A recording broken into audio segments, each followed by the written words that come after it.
గెలిచేటప్పుడు ప్రజల్ని మెప్పించి గెలవాలి తప్ప మా ఇంట్లో ఒకరిని చంపేసుకొని నేను తద్వారా సింపతి ద్వారా ముఖ్యమంత్రి అవదాం అనుకుంటే రేపు 2024లో ఇంకొకళ్ళని చంపేస్తాడు భార్యను చంపేస్తాడు లేకపోతే తల్లిని చంపేస్తాడు లేకపోతే ఇంకొకళ్ళని చేసుకొని రేపు ఓట్లు గెలిస్తే ప్రజాస్వామ్యం మనుగడే ఉండదు అని ఫైనల్గా ఆవిడ చెప్పారు.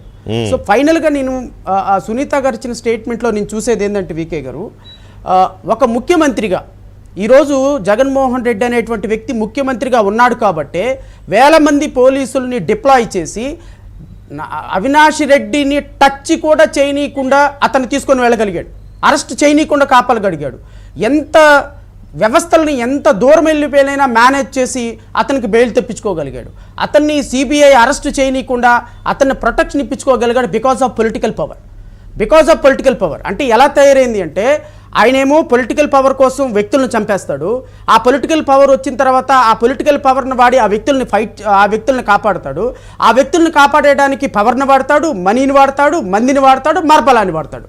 సో ఇవన్నీ కూడా వాడటానికి కారణం political power. So political power ఇచ్చేది ఎవరు? ప్రజలు.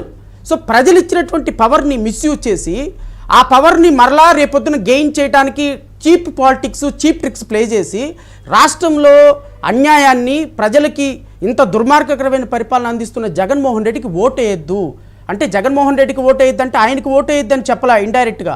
ఆ పార్టీలో ఉన్నటువంటి పొలిటికల్ బిగ్ విక్స్ వీళ్ళు ఈ విధంగా పొలిటికల్ పవర్ గెయిన్ చేస్తే భవిష్యత్తులో నాకు జరిగిన అన్యాయం నేను ఇంకొక నిమిషంలో క్లోజ్ చేస్తాను. ఈరోజు సునీత గారికి న్యాయం జరిగిందని నేను అనుకోవటంలా, ఐ డోంట్ థింక్ సో. ఎందుకు అంటే సునీత గారి నాన్నగారిని చంపినటువంటి వ్యక్తి దర్జాగా కద్రబట్టలేసుకుని తిరుగుతున్నాడు. నేను దస్తగిరి కేసు ఆర్గ్యూ చేయడానికి వికే గారు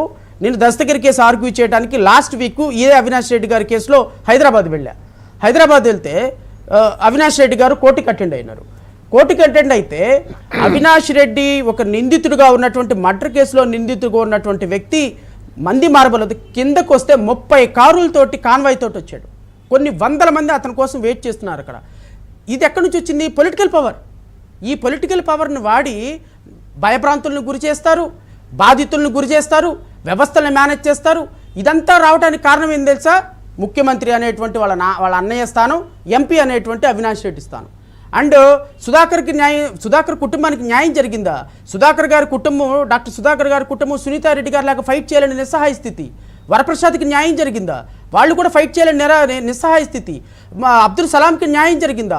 వాళ్ళు ఫైట్ చేయాలని నిస్సహాయ స్థితి. కిరణ్ కుమార్కి న్యాయం జరిగిందా? అచ్చెన్కి న్యాయం జరిగిందా?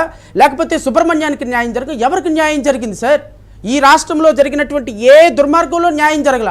సునీతారెడ్డి గారు ఇంకా బెటర్ వేలో ఆమెకి కొంత ఆస్తులు ఉన్నాయి, డబ్బులు ఉన్నాయి, పొలిటికల్ పవర్ ఉంది కాబట్టి సుప్రీంకోర్టు వరకు వెళ్ళి కొంతవరకు న్యాయం తెచ్చుకోగలిగారు. కానీ సో ఈ రాష్ట్రంలో జగన్మోహన్ రెడ్డి పరిపాలన ఈ విధంగా కొనసాగితే భవిష్యత్తు తరాలకి అసలు రాజ్యాంగం అన్నా ఒక వ్యవస్థ అన్నా నమ్మకం ఉండదని క్లుప్తంగా రాష్ట్ర ప్రజలకు అప్పీల్ చేశారు. సో సునీత మేడం గారు అప్పీల్ చేసిన ప్రతి మాటని నేను ఎండార్స్ చేస్తున్నా. అండ్ ఒక విషయంలో ఆవిడ టచ్ చేయాల, ఈ రాష్ట్రంలో ఈ సిబిఐ అనేటువంటి వ్యవస్థని కాపాడి అవినాష్ రెడ్డిని జగన్మోహన్ రెడ్డి కాపాడుతున్న సెంట్రల్ బ్యూరో ఆఫ్ ఇన్వెస్టిగేషన్ కాపాడుతున్న బీజేపీని మాత్రం ఆవిడ టచ్ చేయాల. సో బీజేపీని టచ్ చేయకపోవటం కొంత ఆశ్చర్యకరం అనిపించింది నాకు. హవెవర్ ఆవిడకు ఉండేటువంటి రీజన్